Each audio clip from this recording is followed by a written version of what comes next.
Shalom, kembali lagi bersama saya Wong LA, ada di LA untuk menjadi berkat bagi dunia ini. Puji Tuhan kalau hari ini kita bisa memulai satu kitab yang luar biasa, yaitu kitab 1 Korintus, di mana kita belajar banyak dari kitab ini yang boleh mengimpartasikan kehidupan kita untuk kita bisa membuat semangat baru untuk membaca Alkitab ini. Biar melalui kitab 1 Korintus ini kita mendapatkan banyak hal yang terjadi dalam kehidupan kita dan boleh mengimpartasikan kehidupan kita untuk kita semangat melayani Tuhan, untuk kita semangat mencintai Tuhan. Karena Paulus mengajar dalam kehidupan kita ya ada dua pokok pikiran yang ketika ia menulis surat ini. Yang pertama untuk membetulkan masalah yang serius dalam jemaat di Korintus yang telah diberitakan kepadanya. Dan yang kedua, hal ini meliputi satu pelanggaran yang dianggap remeh oleh orang Kristen yang ada di Korintus, tetapi dianggap oleh Paulus sebagai dosa serius. Yang kedua, kenapa Paulus menulis kitab ini? Ini sesuatu yang belajar bahwa untuk memberikan bimbingan dan instruksi atas beberapa pernyataan yang ditulis oleh orang-orang di Korintus.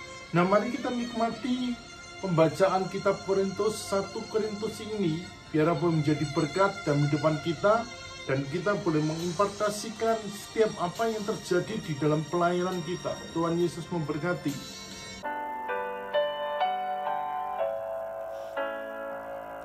1 Korintus pasal 15. Kebangkitan Kristus. Dan sekarang saudara-saudara, aku mau mengingatkan kamu kepada Injil yang aku beritakan kepadamu dan yang kamu terima, dan yang di dalamnya kamu teguh berdiri. Oleh Injil itu kamu diselamatkan, asal kamu teguh berpegang padanya, seperti yang telah kuberitakan kepadamu, kecuali kalau kamu telah sia-sia saja menjadi percaya. Sebab yang sangat penting telah kusampaikan kepadamu, yaitu apa yang telah kuterima sendiri, ialah bahwa Kristus telah mati karena dosa-dosa kita, sesuai dengan kitab suci, bahwa ia telah dikuburkan, dan bahwa ia telah dibangkitkan pada hari yang ketiga, sesuai dengan kitab suci, bahwa ia telah menampakkan diri kepada Kefas, dan kemudian kepada ke-12 muridnya. Sesudah itu, ia menampakkan diri kepada lebih dari 500 saudara sekaligus. Kebanyakan dari mereka masih hidup sampai sekarang, tetapi beberapa di antaranya telah meninggal. Selanjutnya, ia menampakkan diri kepada Yakobus, kemudian kepada semua rasul. Dan yang paling akhir dari semuanya, ia menampakkan diri juga kepadaku, sama seperti kepada anak yang lahir sebelum waktunya. Karena aku adalah yang paling hina dari semua rasul, bahkan tidak layak disebut rasul, sebab aku telah menganiaya jemaat Allah. Tetapi karena kasih karunia Allah, aku adalah sebagaimana aku ada sekarang, dan kasih karunia yang dianugerahkannya kepadaku tidak sia-sia.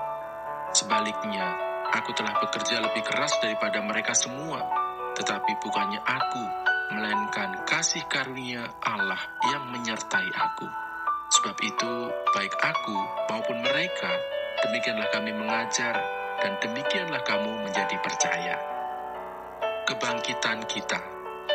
Jadi, bila mana kami beritakan bahwa Kristus dibangkitkan dari antara orang mati, bagaimana mungkin ada di antara kamu yang mengatakan bahwa tidak ada kebangkitan orang mati? Kalau tidak ada kebangkitan orang mati, maka Kristus juga tidak dibangkitkan.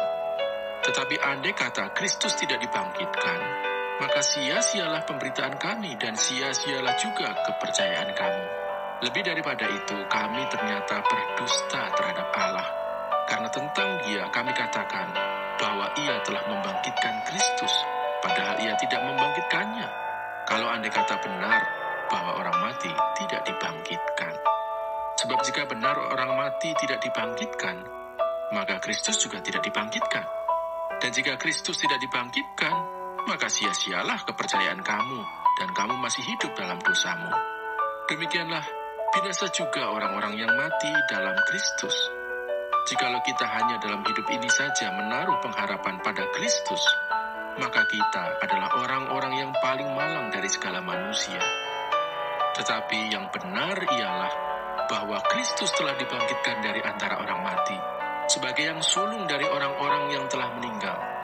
Sebab sama seperti maut datang karena satu orang manusia, demikian juga kebangkitan orang mati datang karena satu orang manusia. Karena sama seperti semua orang mati dalam persekutuan dengan Adam, demikian pula semua orang akan dihidupkan kembali dalam persekutuan dengan Kristus. Tetapi tiap-tiap orang menurut urutannya. Kristus sebagai buah sulung, sesudah itu mereka yang menjadi miliknya pada waktu kedatangannya. Kemudian tiba kesudahannya, yaitu bila mana ia menyerahkan kerajaan kepada Allah Bapa, sesudah ia membinasakan segala pemerintahan, kekuasaan dan kekuatan. Karena ia harus memegang pemerintahan sebagai raja, sampai Allah meletakkan semua musuhnya di bawah kakinya. Musuh yang terakhir yang dibinasakan ialah maut, sebab segala sesuatu telah ditaklukkannya di bawah kakinya. Tetapi kalau dikatakan bahwa segala sesuatu telah ditaklukkan, maka teranglah bahwa ia sendiri yang telah menaklukkan segala sesuatu di bawah kaki Kristus itu tidak termasuk di dalamnya. Tetapi kalau segala sesuatu telah ditaklukkan di bawah Kristus, maka ia sendiri sebagai anak akan menaklukkan dirinya di bawah Dia yang telah menaklukkan segala sesuatu di bawahnya, supaya Allah menjadi semua di dalam semua. Jika tidak demikian, apakah faedahnya perbuatan orang-orang yang dibaptis bagi orang mati?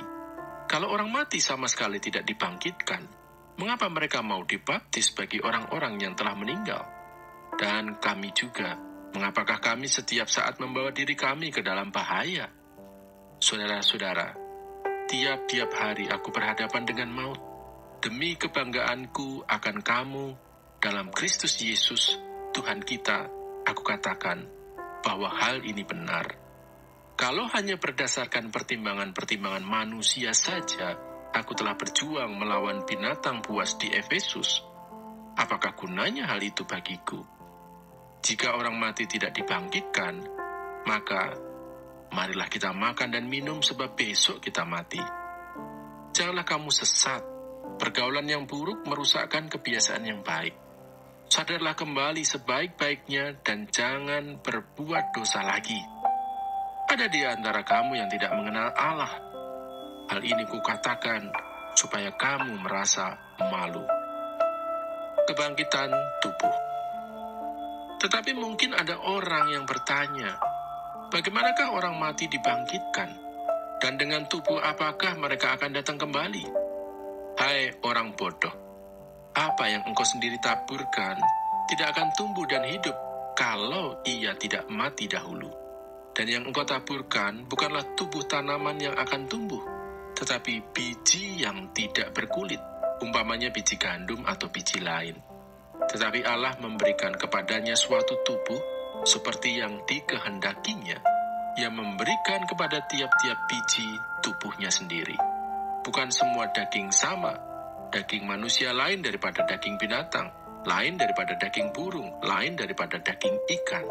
Ada tubuh surgawi dan ada tubuh duniawi. Tetapi kemuliaan tubuh surgawi lain daripada kemuliaan tubuh duniawi.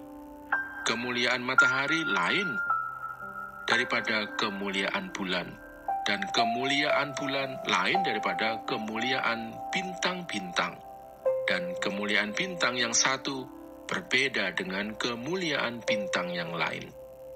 Demikianlah pula halnya dengan kebangkitan orang mati. Ditaburkan dalam kebinasaan, dibangkitkan dalam ketidakbinasaan. Ditaburkan dalam kehinaan, dibangkitkan dalam kemuliaan. Ditaburkan dalam kelemahan, dibangkitkan dalam kekuatan. Yang ditaburkan adalah tubuh alamiah, yang dibangkitkan adalah tubuh rohaniah. Jika ada tubuh alamiah, maka ada pula tubuh rohaniah. Seperti ada tertulis, manusia pertama, Adam, menjadi makhluk yang hidup. Tetapi Adam yang akhir menjadi roh yang menghidupkan. Tetapi yang mula-mula datang bukanlah yang rohaniah, tetapi yang alamiah. Kemudian barulah datang yang rohaniah. Manusia pertama berasal dari debu tanah dan bersifat jasmani. Manusia kedua berasal dari surga. Makhluk-makhluk alamiah sama dengan dia yang berasal dari debu tanah, dan makhluk-makhluk surgawi sama dengan dia yang berasal dari sorga. Sama seperti kita telah memakai rupa dari yang alamiah, demikian pula kita akan memakai rupa dari yang surgawi. Saudara-saudara, inilah yang hendak kukatakan kepadamu, yaitu bahwa daging dan darah tidak mendapat bagian dalam kerajaan Allah, dan bahwa yang binasa tidak mendapat bagian dalam apa yang tidak binasa. Sesungguhnya, aku menyatakan kepadamu suatu rahasia. Kita tidak akan mati semuanya, tetapi kita semuanya akan diubah dalam sekejap mata pada waktu bunyi nafir yang terakhir. Sebab nafir akan berbunyi dan orang-orang mati akan dibangkitkan dalam keadaan yang tidak dapat binasa, dan kita semua akan diubah. Karena yang dapat binasa ini harus mengenakan yang tidak dapat binasa, dan yang dapat mati ini harus mengenakan yang tidak dapat mati. Dan sesudah yang dapat binasa ini mengenakan yang tidak dapat binasa, dan yang dapat mati ini mengenakan yang tidak dapat mati, maka akan genaplah firman Tuhan yang tertulis, maut telah ditelan dalam kemenangan. Hai maut, di manakah kemenanganmu? Hai maut, di manakah sengatmu? Sengat maut ialah dosa, dan kuasa dosa ialah hukum Taurat. Tetapi syukur kepada Allah yang telah memberikan kepada kita kemenangan oleh Yesus Kristus, Tuhan kita. Karena itu, saudara-saudaraku yang kekasih, berdirilah teguh, jangan goyah, dan giatlah selalu dalam pekerjaan Tuhan. Sebab kamu tahu bahwa dalam persekutuan dengan Tuhan, jerih payahmu tidak sia-sia.